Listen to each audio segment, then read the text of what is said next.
Hey Google, turn on dining light. Alright, turning on the dining light. Alright guys, welcome back again for another video, and today we'll be having another toy review.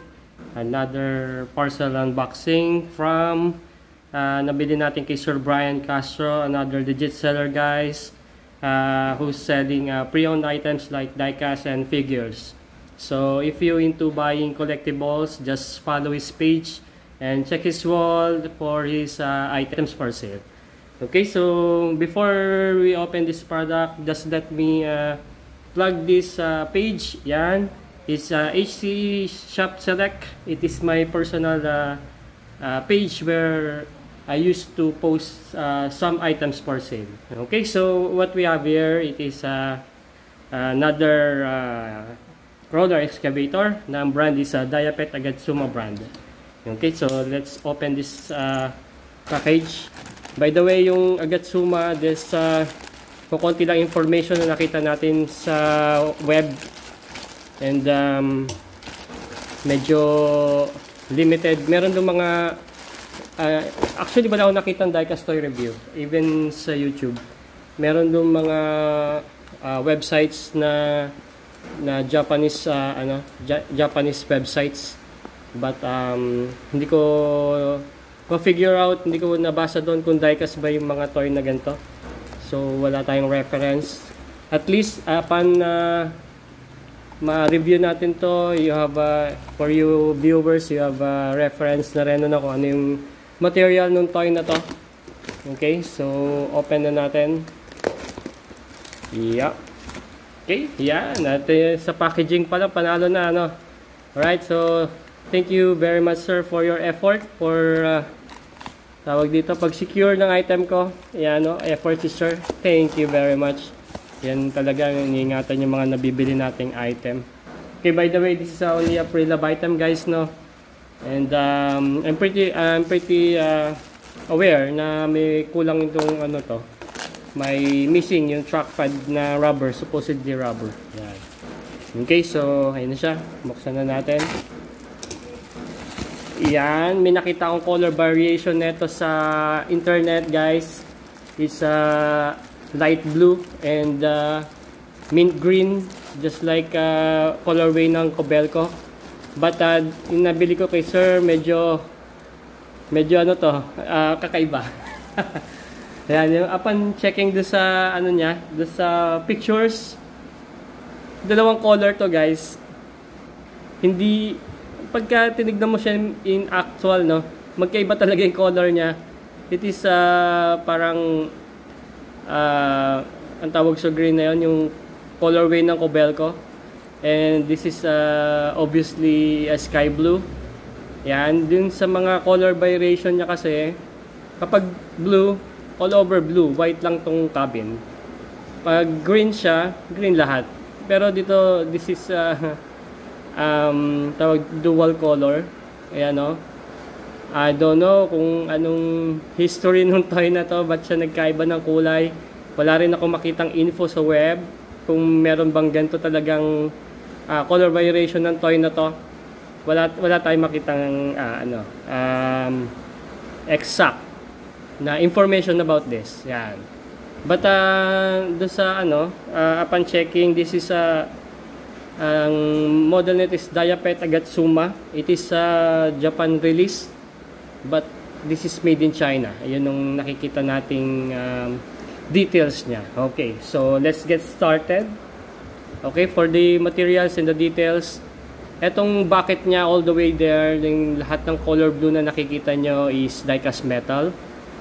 But just like the others, yung kulay blue nito sa hydraulic cylinder is plastic. Yung chrome part is metal. Yan. May mga tabs siya dito na metal naman. And screw, kung mapapansin nyo, screw yan dito, mga ma'am sir. Because supposedly may nabibiling attachment para dito. Pwede mo siyang palitan. Merong pwedeng ipalit dito na breaker. Pwedeng ano pa isang claw. Tawag doon, yung para sa demolition claw.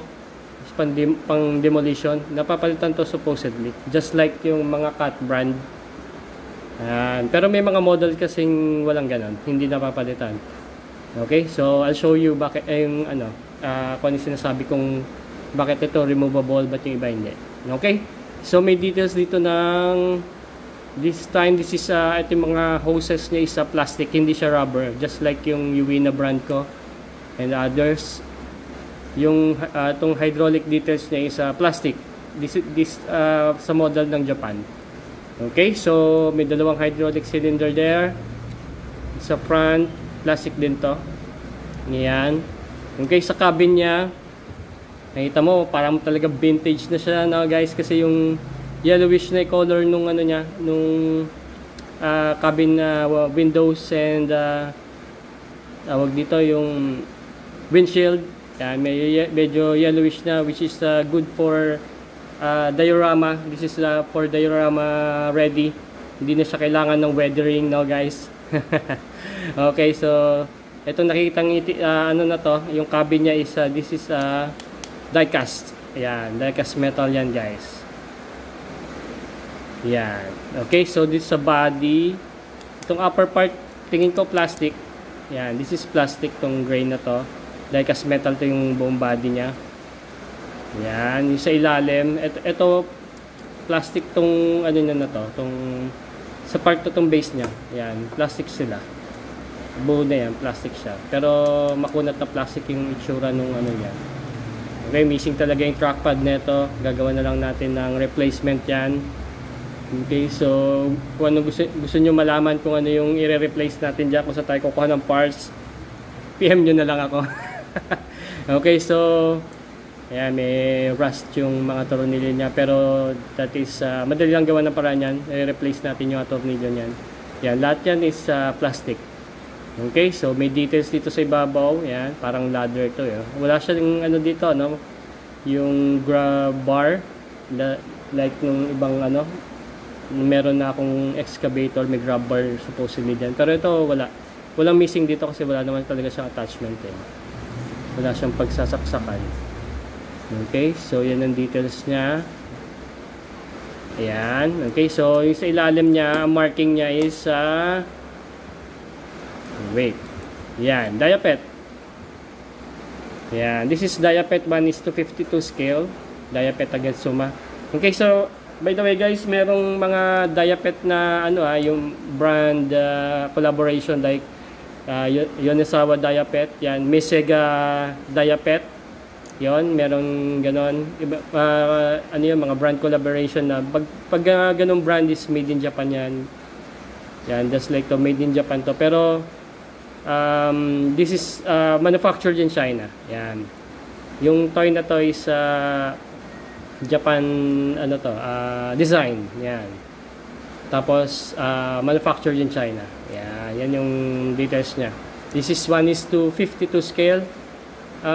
Wala akong nakitang diapet na may accurate na 1:50.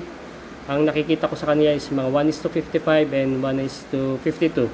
Maybe yun yung nila, yung mga current performance ng mga lumang mga sinaunang product ng ganito. Yan, Agatsuma yung maker nito guys. Diapet Agatsuma. Yan. Okay, so yung box nito, just like in the picture, yan yung itsura niya. Yan yung sinasabi ko sa inyo, pagka blue siya, pagka green siya, no? Meron pa akong mga nakitang nito, iba-ibang kulay nito. Yung color variation niya, merong red, blue, green. Iba-ibang attachment. May breaker. Yung isa attachment is breaker, just like in the picture. Saka isa naman is demolition claw. Yan. Ganda rin nito, die-cast to guys. Siguro check natin yung weight, no, para makita natin yung exact weight niya. And also kinuha ko yung isang cut ko para sa size comparison niya, pero ang meron kasi 1:64 na Northcott. Yung Uwina kasi na 1:50, ayun iba kasi ang hindi ko pwede i-size comparison yung branded sa non-branded, right? Okay, so check muna natin yung neto, yung weight netong diapet na to. Yan yung timbang niya, 191 grams guys. So So, as you know, ito yung 1:64 ko. Magkaiba sila ng size. Medyo mabigat to. Northcott to eh. Okay.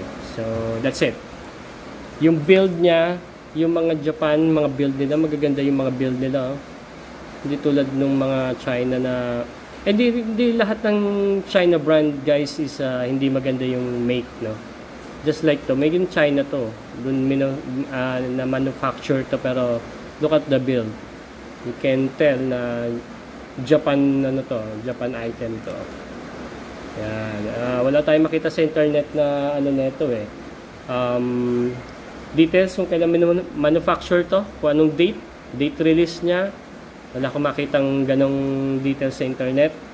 So very limited lang yung natin. Pero as you can tell, doon sa model niya, saka sa niya, sa itsura niya, medyo vintage na siya, no? Medyo lumang modelo na siya. I think mga nasa year 2000, gano'n, o 99 below. Yan. Okay, so ito yung Northcott ko, guys. This is 1:64, this is 1:50. Yan. By the way, hindi to full, itong diapet na to, hindi to full excavator, na crawler excavator. Parang mga mini excavator lang din siya. Ganun, mas maliliit siyang size. Hindi ko alam kung ilang to. Yung tons, yung ano bang batayan nila? Tons ba ang batayan nila? Okay, so just unlike yung mga ganitong model ng Northcott na this is yung mga heavy equipment na full-fledged na excavator. Kasi ang difference nila, pagka full-fledged excavator, sa mga talaga yan sa mga construction sites siya. Okay, so while yung mas maliliit yung mga tawag dito, mga maliliit na medium to small excavator is for farm use, and some small construction like residential, yun yung mga ginagamit nila. Okay, so ganda rin ang detalye na ito, guys, no? Okay, by the way, yung colorway na to, yung sinasabi ko, Kobelco. Yeah, dapat Kobelco yung niya dito, yung markings nun. Yeah, so magkaiba sila ng itsura, pero pareha sila ng make. Yan, yung Kobelco kasi is make din niya is Diapet Agatsuma. Yan, okay, so that's it for now, guys. If you like more of this diecast toy review, just follow my page. I have a TikTok, Facebook, and YouTube account. Okay, so I'll see you and goodbye.